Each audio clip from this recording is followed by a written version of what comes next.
In last lecture, we have discussed two tests that are commonly used in order to evaluate personality.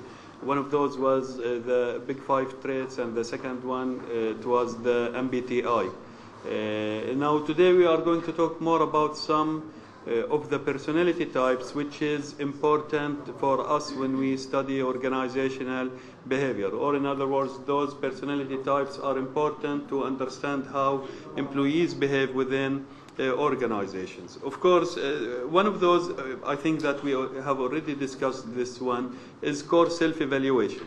And we said that there are two types here. There is the positive core self-evaluation and the negative core self-evaluation. Now, when we talk about core self-evaluation, here we are talking about up to what extent people believe in themselves, like or dislike themselves. Of course, if we are talking about the positive aspects, here we are talking about the positive core self-evaluation, where people have high confidence in their capabilities, they like themselves more, they have confidence in general, and so on.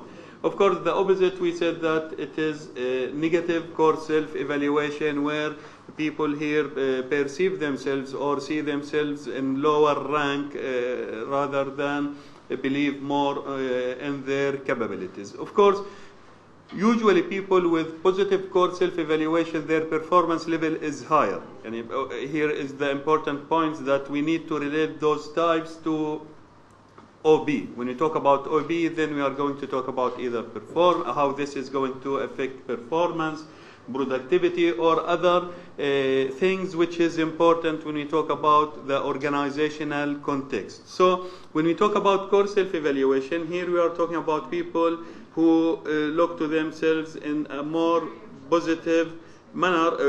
Of course, when you talk about positive core self-evaluation, and such people, usually their performance level is expected to be much better than those who have negative self or core self-evaluation. Now, of course, when you talk about people with positive core self-evaluation, that their performance level is higher, of course, here we are talking about usually or in most cases. Sometimes, of course, or in general, we do not neglect environment and other factors that might affect. In some cases, maybe people with positive core self-evaluation, maybe they are not going to have the chance to perform according to the required standards, for example, or maybe something wrong with the organizational support or managerial support, or any other obstacle that might be there. But generally speaking, again, people with positive core self-evaluation, usually their performance level is better than those with negative core self-evaluation. Another personality trait is Machiavellianism. When you talk about Machiavellianism, of course, most of us heard about Machiavelli, and maybe he's known for the statement that ends justify the means. Okay, so this is the basic point here when you talk about Machiavellianism. Okay, such people usually they justify how to reach goals. And sometimes they go through processes which is not totally ethical in some cases, or at least not according to the common ethics which is known by most people, or if we are talking about organizations, here we are talking about professional ethics. So such people usually they do not care how to achieve goals, but what is important for them more is to achieve the goals. Okay, and that's why those people usually they are winners. They can achieve goals, but here always there is some sort of dilemma here, whether the practices of those people are justified or not. If you are talking about the achievement, they are achievers, they can win, they can I mean here achieve different objectives, goals assigned by them, or accomplish tasks which is assigned for them by the organization. But of course here there is something which is important, up to what extent those people are committed to ethics of a certain profession, or if we are talking about organization here, we are talking about common ethics maintained between different employees. But anyway, if we are talking about performance, they can also exert high-level performance, but of course there are other problems related to the mechanisms followed by such people. Now, a third personality trait here is narcissism. Of course, narcissism here we are talking about those people who like themselves more than they should, let me say here. They are sometimes described as arrogant, they have not high confidence, overconfidence sometimes, and they think that people like them. I mean here other employees or followers or subordinates. Okay. Now, usually such people, they are perceived by their subordinates as people with high performance. But their supervisors, they do not perceive them the same way. And usually their performance level is not up to standards. Such people, they think that they are doing good things, or they are achieving the goals, or they are accomplishing the assignments and tasks, but really they are not doing so according to the standards. Okay, that's why I said their relation with their subordinates, it's like that they are superior, and usually their subordinates are weaker than them. Such people usually they try to keep subordinates or followers who are having less competences, let me say here, and capabilities. Okay, that's why usually by their subordinate they are perceived as good people with high competences and capabilities, but by supervisors they are not perceived the same way, because usually what they are trying to show is not what they really have in terms, of course, here of competences and capabilities. That's why usually such people, their effectiveness is not very high. Usually it is lower, comparing it to their expectations. Okay, I mean here the baseline that we are measuring according to here is their own expectations. They expect that they are doing, let me say, on scale of 10, 9, but really they are not doing 9, maybe they are doing 7 or 6. I'm not talking here about lousy performance. I'm talking about lower performance than their own expectations. Another personality trait here is self-monitoring. When we talk about self-monitoring, here we are talking about the ability to adjust to different environmental factors or situational factors. Okay, usually people who are possessing such personality trait, usually such people are capable to adjust with different environmental changes or different situational factors in a comfortable way. That's why usually such people, they have high potential to be leaders. They can adjust. When you talk about adjustment here, we are not talking necessarily about them changing themselves. Sometimes in adjustment, we are talking about them trying to change or modify the environmental factors or do something to maintain better situational factors which is helpful for them to in achieving different goals, objectives, and accomplishing different assignments and tasks. As I have mentioned, such people usually they have high potential to become leaders, and they have more let me say here more other than charisma, the charisma itself, they have the capability, because they do not take the situational factors as absolute. They take it as something that we can do something to modify or change in order to enhance the results. That's why such people usually, they are leaders, they think about what they can do, and usually others, they follow such people. Why? Because they know what they need to do, and they do something in order again to modify the situational factors and so on. Okay, another personality trait which is relevant or important to organization behavior is risk taking. When you talk about risk taking, simply we are talking about people here who are more willing to take chances or risks. Okay, and usually such people, they are good decision makers in general, or at least they have the urge to take decisions in different circumstances. And it is known that risk takers usually they take decisions, faster decisions, even if the information obtained by them is less or minimum. Okay, and this is needed in some cases. And in some cases, when you talk about decisions, okay, information is important, but in some cases, time also is important. Sometimes we do not have enough time to take as much time as we need. We need to take decision in a certain time in order to deal with some situations. That's why those people, when they are under time constraints here, and they do not have all the information that they need, they think in a way how to deal with the situation according to the available information within the allowed time. Okay, so such people, they have a trait here which help them in taking decisions, faster decisions or fast decisions, even if they do not have all the information that they need. Another type is A personality. There is some sort, it is anyway, it is a test to identify the type of personality. Maybe also, if you like to go through it, you can find it easily on the web. It is one of the most common tests also to evaluate personality. Usually, according to this test, there are two types of personality, the A type and B type.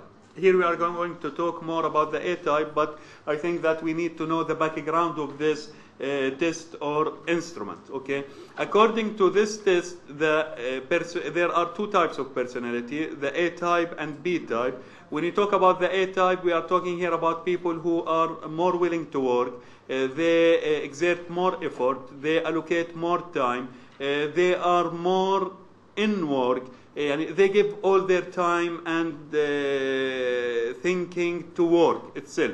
Okay, and usually such people, if you want to talk about the positive side here, usually such people, their performance level is higher. Okay, but what is not mentioned here, and we need to know that usually such people, they have more health problems. They have more potential for heart attacks, blood pressure, and many other diseases, okay, or illnesses. But such people, when you talk about performance, usually their performance level is higher because those people are more into work than other people. Now, when you talk about the B type, which is not mentioned here, but to know about the B type, they are people who exert less effort, less time. They work, but their performance is not superior. Okay, I'm not talking about the B type as they have lousy performance. Again, no, their performance might be good, but it is not excellent. It is not superior, and so on. Okay, such people, when it comes to health, they maintain better health than the A type. Okay, of course, it is a test. There are so many questions about even sometimes habits like how you eat, for example, okay, how you watch TV, because the A type usually they do more than one thing at a time. They might work and eat, watch TV and read, for example. They do two things at a time, three, because they feel that always they do not have enough time and they need to work more in order to accomplish different assignments and tasks. Usually such people, they are under pressure more than the B type, but again, what is important for us here is the performance level. The A type, their performance level is much better, but there are other consequences, as I have mentioned. It is more related to health situation. Now, proactive personality, here we are talking about people who are willing more to take chances, but we are not talking about risk takers. Here we are talking about people who, whenever they feel that they are more creative, whenever they feel that there is something that they can do here, they will go for it. Okay, we are talking about people here know how to deal with different opportunities. Whenever there is good opportunity to do something which is important for the organization or for the work and so on. Okay, usually such people, they have a higher ability to deal with change.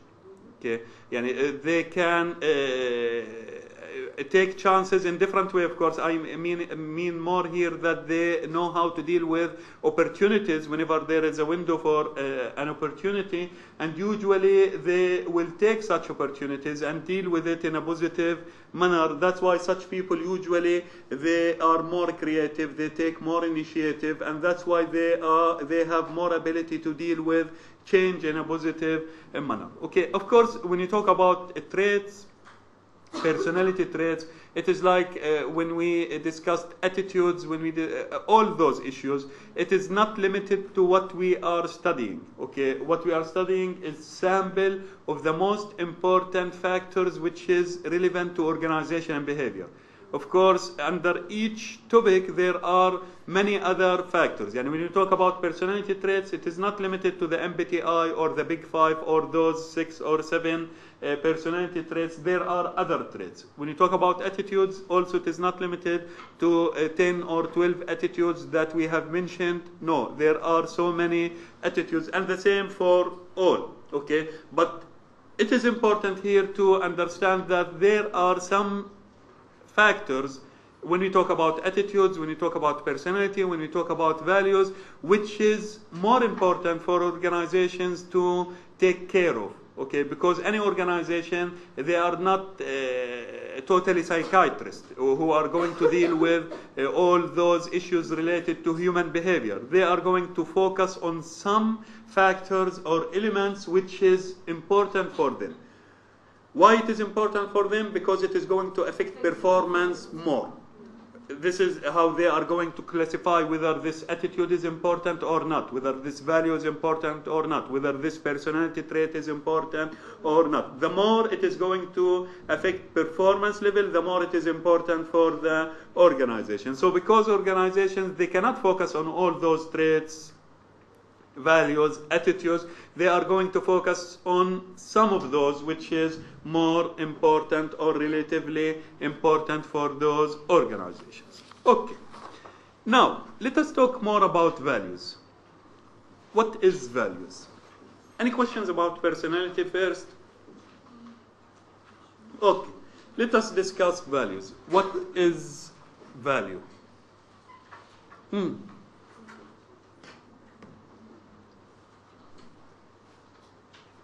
Forget the definition literally which is available in the textbook. Okay, let us use our own words here. Yes? Everyone in principle, people are stick to identify their behavior or their ideology of life. Okay, good. What else? Yes? I think it's the beliefs and the thoughts that shapes someone's character and affects his behavior. Okay, when you talk about thoughts, we are talking always about perception. Okay, but when you talk about beliefs, we are more close to values. Okay, so yes, we are talking about beliefs which is going in some way shape our behavior. In simple words, this is values. Okay, it is something that it might be a principle for us, it might be something that we believe in and so on. This thing is going to shape how we are going to behave. This is the same what is mentioned here. It is so complex in those 2 lines, okay? But this is the simple meaning of the values, okay? We are talking here about beliefs that we have. Those beliefs, they are going to shape our behaviors, okay? Of course, when you talk about convictions here, we are talking about principles, beliefs, something like that, okay? Which is going to shape our behavior, how we are going to conduct ourselves, okay? How we are going to behave in our life and so on. So we are going to behave according to our beliefs, okay? Usually, there are some values which is preferable for us. Those values, we are going to behave according to it more, okay? there are values which is more important than others, and this is one of the points which we are going to discuss later. Okay. Now, of course, later on we are going to discuss whether values sometimes might be opposite attitudes, and maybe this is normal in some cases. Okay. You remember earlier we have studied cognitive dissonance. Okay, and we said sometimes there are some attitudes or some beliefs which is different and contradictory to each other, and in such cases, usually people, they are in a cognitive dissonance status. Okay, here the same might happen between values, between personality, between attitudes. This is also something that we are going to discuss later. But first, okay, when you talk about to what we can attribute values, there are two attributes here. Okay, the first one is content attribute, and the second one is intensity attribute. Okay, when you talk about the content attribute, here we are talking about the end state. Up to what extent is important. When you talk about the end state, we are talking about the final shape of behavior. Up to what extent is important. Like, for example, X of people, he prefer always to look decent, okay, to show high self-respect, okay. So this is an important end state, okay. This here we are talking about content attribute. Now, when you talk about intensity attribute, okay, here we are talking up to what extent the individual has the ability or capabilities to do so. So there are some behaviors which is important for us. Yani, for example, a policeman, he must always show a high level of integrity. Okay, so this is an important content attribute. Okay, now whether this individual or policeman have the capabilities, have the skills, have the requirements or not, here we are talking about the intensity attribute. Okay, so sometimes people, this means that sometimes people, they believe in something, but maybe they lack the competencies, the skills. Or sometimes, even though it is not mentioned here, maybe the available circumstances or situational factors might not help them in doing something in a certain way. Okay? Now, again, in more simple words, values, it is some sort of judgment tool for us. Usually, according to our values, we are going to decide whether to do something or not. Okay, why? Because simply we are going to believe that, according to our values, that this thing is allowed, or it is right, or similar issues, or we are going to evaluate something that it is not allowed, or it is not right to do, it is wrong, it is something that is not important, and so on. Okay, so when you talk about values, usually values is going to guide our behaviors to a great extent. Why? Because here we are talking about principles, we are talking about beliefs, which in most cases we show high commitment to those beliefs and those principles. And in most cases we are going to behave according to those beliefs and those principles. Okay. Each one of us has a value system. Okay. All of us, we have a value system. What is value system? What is value system? We have one value or more than one value?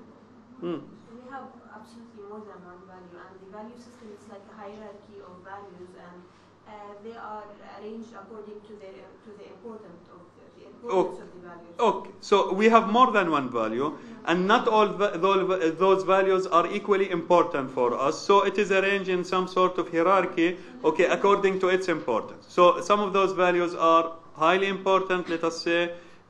Some of those values is of lower importance, and so on. Okay, so what? What if some values is highly important and other values is less important? What is the rule of value system? What is the rule of value system? Yes? Well, I believe it has something to do with the ability to change or to adapt to this value. I mean, within the organizational context, we are saying that values affect people's perception and how they deal with each other. So it is important to know what are the most important values of a specific person, because if we want to adjust them, I mean, there are values that are hard to adjust, so we have to cope with these values, not just change them. Okay, and let us look from a different angle.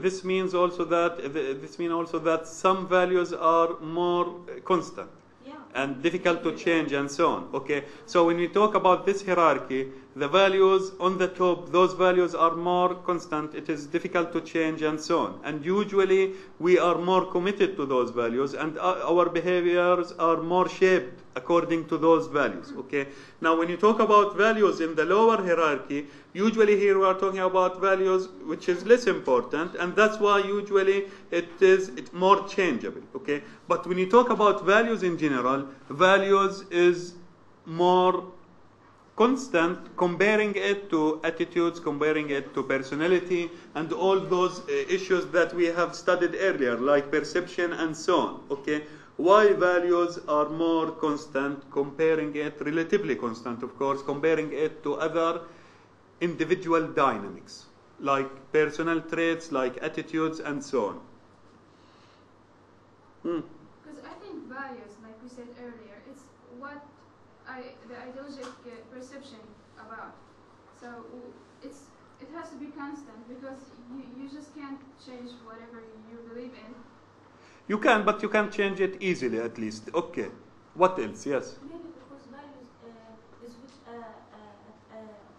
shape our attitudes and our behaviors, our personality. So we behave according to it. Okay, but it shapes our attitudes and behaviors, and this is true. It's not the only factor which is shaping our attitudes and but it is one of those factors. Okay, but it do so because it is something which is more related to our ideology, how we or what we believe in. Okay, that's why. But there is another factor. This is one of the points for sure. But there is another factor. Yes. We grow with our values. Okay. It's earned from our childhood and they grow with us. But the other things like attitudes and these things, we earn it through our lives. Okay. Always we must consider time. Okay. That's why when we discuss personality, we said that personality it takes more time to develop. Okay. When you talk about values, it is the same. Okay. So here there are two important factors. The first one, it is related that when you talk about values, we are talking about principles. Okay, something we believe in. Okay, and that's why the level of commitment usually it is higher. At the same time, here we are talking about the duration that is needed in order to develop those values. Okay, but anyway, all those dynamics are changeable. But there are some dynamics which is easier to change than others. Okay, this is the sense of organization behavior that we can change, we can modify, we can improve, we can sometimes reduce any of those dynamics according to the need of the organization. Okay, but there are some dynamics which is difficult than others and so on. Okay, so when you talk about values, it is also highly stable comparing it to other dynamics like attitudes, personal traits, perception, and so on. Okay. Now, one more thing to discuss is the importance of values. Okay. Now, when you talk about individual dynamics, we cannot separate all those dynamics. We cannot separate personal traits from attitudes, from values, and so on. There is always an interrelation. We are talking about system. This is behavior. Here we are talking about something which is like a system, or it is a system, and it is influencing how we are going to behave. That's why we call it individual dynamics. And when we are going to study a group, we are going to talk a group behavior, we are going to talk about group dynamics. We are going to talk about those dynamics which is going to influence our behavior as groups. And the same when we are going to talk about organizational behavior in general, or the organizational dynamics. Now, as it is clear here, okay, there is always a direct relation between values and other dynamics. Okay, there is an important role for values in understanding. Here we are not talking about shaping, okay, attitudes. We are talking about interpreting attitudes. or motivation or behavior and so on. Okay, so we are going to judge again. The key word here is values is going to help us to decide what is right and what is wrong. So there are some attitudes which is going to be judged as right or wrong, and the same. Okay, this is the key word here, or the key factor that we need to understand. When we talk about values, it is playing an important role in judging everything in terms of acceptable, not acceptable, right, wrong, and so on. Okay, so when we talk about attitudes, motivation, and behavior, values is going to help us in understanding those attitudes, behaviors, and so on. Also, it is going to influence our perception. Okay, how values are going to influence our perception. Yes. Because, as we said, it's like a judgmental tool, and according to our values, if I believe in something, I am going to perceive the information about the specific situation according to this something that I believe in. So whether it is right or wrong, whether I like it or dislike it, or acceptable or not acceptable. Like Exactly. Exactly. And there is what we call selective perception. Yeah. Sometimes we refuse to perceive certain issues, though we hear it, we understand it, but we do not deal with it because it is contradict to our values, for example. Okay, so sometimes like we put a shield or a wall, and we refuse to deal with certain thoughts or concepts and so on because it is not matching to our values. So that's why we say that values influence how we perceive, or our perception to the world around us or to the things around us. Again, the most important issue here that values is like a judgment instrument we use in order to judge all things that we face or deal with. Okay, of course, usually here, of course, values is going. That's why we earlier we said that there is different attributes. Okay, here we are talking about the in-state behavior, up to what extent it is important. And I have already given an example, like a policeman. Okay, he prefer always to show integrity at the end. Okay, now whether he can or not, this is something else. But again, values is going to guide us towards a certain outcomes because those outcomes are important for us. Okay, or the end state behavior. Any questions? كفي اليوم يعطيكم العافية.